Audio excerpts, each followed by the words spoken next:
Assalamualaikum warahmatullahi wabarakatuh. Alhamdulillah tuan-tuan, puan-puan, rahimakumullah, apa khabar kita semua? Semoga Allah SWT terus mengurniakan kepada kita, kepada anda, kepada para pendengar, para penonton semua keberkatan umur dengan juga kesihatan, insya-Allah, amin amin ya rabbal alamin. Ini merupakan siri yang ketiga daripada siri video yang bakal saya buat berkenaan dengan inspirasi Al-Quran. Saya memilih pada video kali ini untuk memberi penumpuan kepada satu kisah yang terdapat dalam Al-Quran. Ia berkenaan dengan kisah Nabi Yaqub AS, dan ayat yang saya maksudkan ini adalah ayat yang ke-86 daripada surah Yusuf. Jadi kita buka Al-Quran, surah Yusuf, juz yang ke-13, ayat ke-86. Kerana menurut saya ayat ini merupakan di antara ayat yang sering orang salah faham, bahkan salah gunakan. Kita baca ayatnya. Bismillahirrahmanirrahim. Qala innama ashku bathi wa huzni ila Allah wa a'lamu minallahi ma la ta'lamun. Yang sikit lebih kurang mafhumnya adalah, dan Yaqub ketika itu dia berkata kepada anaknya, sesungguhnya aku ini hanya mengadu urusan aku dan kesedihan aku ini kepada Allah Subhanahu wa taala. Aku hanya mengadu kesedihan aku ini kepada siapa? Kepada Allah Subhanahu wa taala. Dan aku lebih mengetahui daripada Allah apa perkara yang tidak kamu ketahuinya. Nah, kenapa saya buat keputusan untuk membicarakan tentang ayat ini? Kerana baru-baru ni ada seorang hamba Allah, dia datang bertemu dengan saya, dia ada banyak masalah. Dan ada sebahagian daripada masalahnya itu tentunya lah ia kembali kepada peribadi, kembali kepada muhasabah dirinya, amal ibadahnya kepada Allah Subhanahu wa taala. Akan tetapi sebahagian daripada masalahnya juga memerlukan kepada nasihat yang pakar, mungkin pakar kewangan, mungkin kalau ada masalah keluarga memerlukan kepada kaunseling keluarga yang khusus supaya dapat berusaha untuk mencari huraian, mencari jalan penyelesaian ataupun huraian bagi isunya tersebut.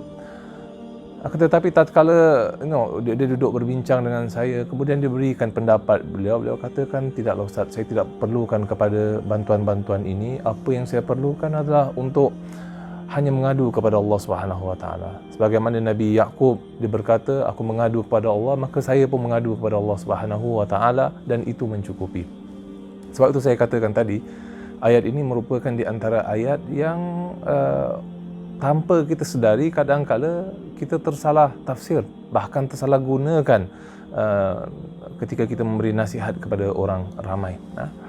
Kita kena faham betul-betul kisah ini, kena faham konteks ayat ini supaya kita ini berlaku adil terhadap firman Allah Subhanahu wa taala. Kisahnya pasal apa para jemaah? Kisahnya tentang Nabi Yaqub alaihissalam dan bagaimana beliau ini menangisi pemergian anaknya, kehilangan anaknya, bahkan anak yang kedua, yakni siapa?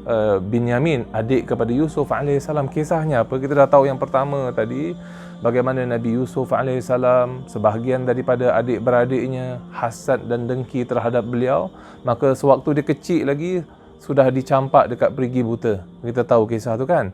Kemudian daripada perigi buta tu, Nabi Yusuf alaihissalam diselamatkan oleh rombongan yang berlalu. Lalu setelah itu dijual pula menjadi hamba sahaya pula dekat rumah menteri pembesar ketika itu. Yang mana menteri itu pula ada seorang isteri yang tergila-gilakan Nabi Yusuf alaihissalam sehingga menggoda beliau, menyuruh beliau untuk melaksanakan perkara yang kurang elok. Maka tatkala beliau ini menahan diri dan menjauhi daripada perbuatan tersebut, beliau ini dituduh palsu, lalu dilontarkan dekat dalam penjara beberapa tahun lagi lamanya. Dekat dalam penjara apa pula yang berlaku? Beliau telah mentakwilkan mimpi raja. Mimpi, kita dah tahu kisah dia kan. Raja mimpi ada 7 ekor lembu yang gemuk, kemudian ada 7 ekor lembu yang kurus. Beliau tafsirkan sebagai 7 tahun yang subur dan 7 tahun yang kemarau. Maka ketika itu beliau ini telah dibebaskan oleh raja, bahkan setelah itu dilantik menjadi bendahara dekat negara tersebut. Kemudian sekarang ini sudah berlaku pula musim kemarau, kemudian beliau ini mengagih-ngagihkan, beliau sebagai seorang bendahari, beliau mengagih-ngagihkan harta, ration makanan kepada rakyat yang memerlukan. Kemudian ditakdirkan Allah, adik-beradiknya dulu yang melontarkan beliau dekat dalam perigi buta, mereka pula yang datang sekarang ini bertemu dengan Yusuf alaihissalam untuk meminta ration makanan. Mereka tak kenal siapa tu ada kat depan tu, bahawa itu Yusuf. Tapi Nabi Yusuf alaihissalam mengenali adik-beradiknya. Lalu diperasan di antara yang hadir adalah seorang adik kandungnya, yakni Binyamin. Maka beliau ini apa dia buat? Dia sikit lebih kurang beliau telah plan di evidence, beliau telah membuat ataupun memastikan bahawa adiknya Binyamin ini tidak kembali pulang. Beliau cuba letak cawan raja ni, cawan yang dimiliki oleh raja, letak dekat dalam bekas ataupun perkakas si adik. Maka tatkala dicari manakah bekas cawan ni yang hilang, ni bukan cawan biasa lah, tapi cawan yang mahal lah, raja punya, eksklusif punya. Ternyata jumpa dekat Binyamin punya beg. Maka Binyamin telah ditahan dekat di sisi Yusuf alaihissalam. Jadi ketika itu adik-beradiknya pulang bertemu dengan ayahnya, yakni Nabi Yaqub alaihissalam. Dan ketika itu Nabi Yaqub alaihissalam, tatkala dia mendapati bahawa anaknya tidak ada, Binyamin tidak ada, beliau berkata, inni ashku bathi wa huzni ila Allah. Aku mengadu hanya kepada kesedihan aku hanya kepada Allah Subhanahu wa taala. Ini ayat ini perlu kita fahami dengan lebih terperinci. Kerana kita kalau lihat kisah ini, Allah Subhanahu wa taala menyifatkan kesabaran Nabi Yaqub alaihissalam sebagai apa? Sabrun jamil, kesabaran yang indah. Jadi maknanya sabar ni ada pelbagai jenis, tapi kesabaran Nabi Yaqub alaihissalam disifatkan sebagai sabrun jamil, kesabaran yang indah. Nah, bagaimana kesabaran Nabi Yaqub alaihissalam, kesabaran yang indah ni yang Allah Subhanahu wa taala ceritakan di dalam ayat-ayat suci Al-Quran. Kita lihat yang pertama, tatkala beliau ini menerima khabar bahawa anaknya Binyamin, anaknya adik kepada Yusuf alaihissalam pun telah telah ditahan dekat kota Mesir ketika itu, beliau katakan apa? Qala ya asafa ala Yusuf. Yang ini sikit lebih kurang maknanya adalah beliau berkata, alangkah sedihnya aku, di manakah Yusuf aku? Itu sikit lebih kurang maknanya lah. Maknanya beliau ini masih lagi ingat akan Yusuf. Tapi kisah yang sekarang ni berlaku dekat depan bukanlah Yusuf, tapi Binyamin. Yusuf sudah bertahun lamanya hilang, tapi beliau masih lagi ingat bahawa Nabi Yusuf akan anaknya Nabi Yusuf alaihissalam. Jadi itu yang pertama.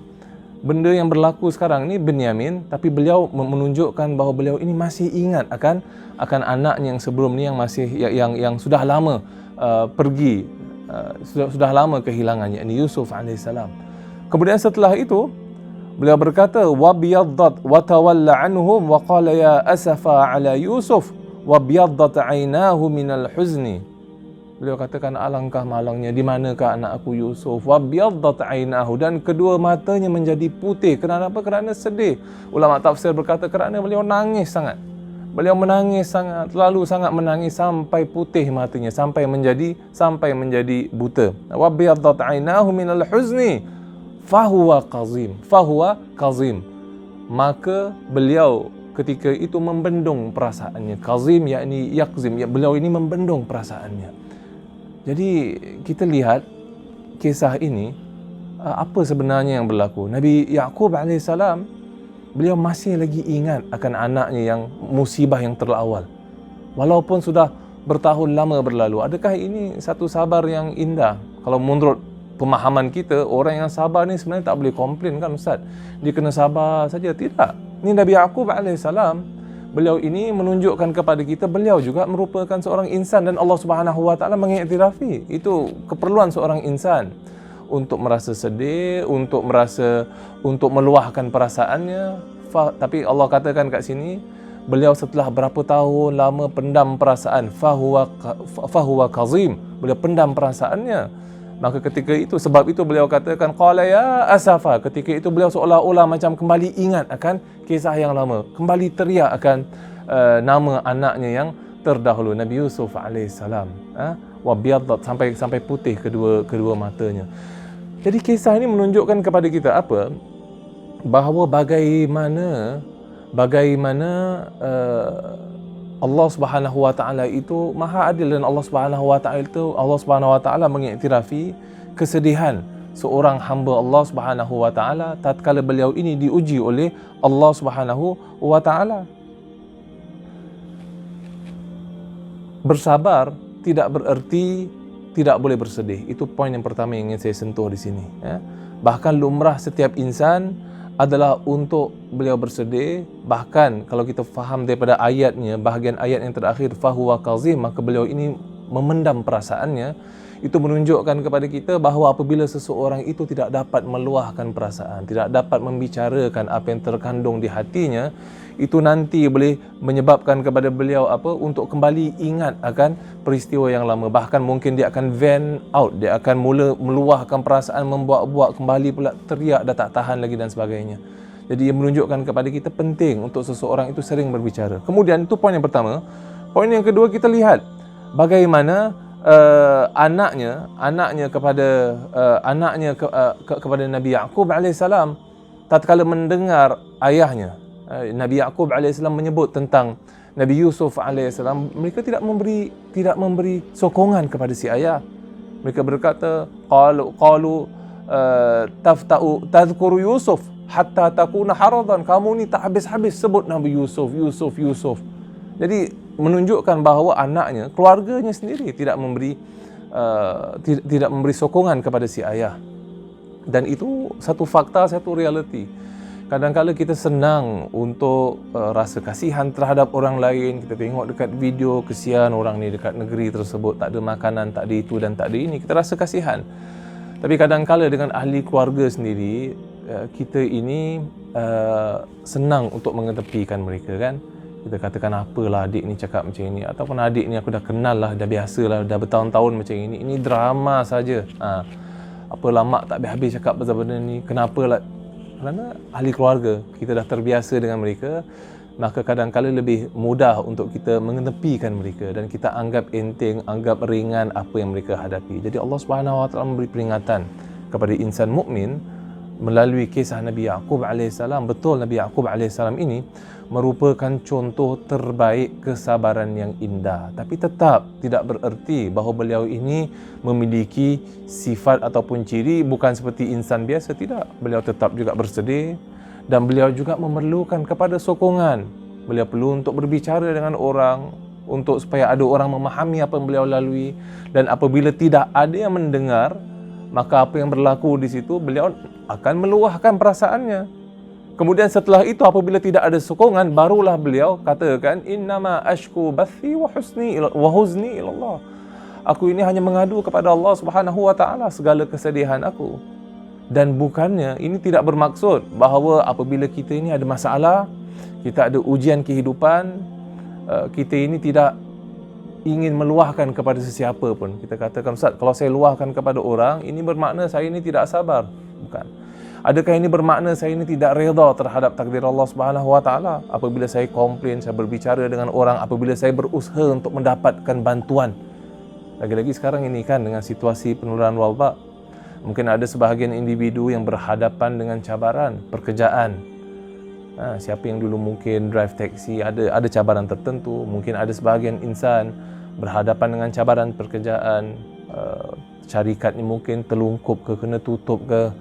Maka anda melalui keadaan dan waktu yang sukar, ketika itu lebih-lebih lagi anda memerlukan untuk berbicara dengan seseorang, untuk cuba dapatkan nasihat dan panduan orang lain, untuk cuba dapatkan pendapat, bahkan dapatkan bantuan.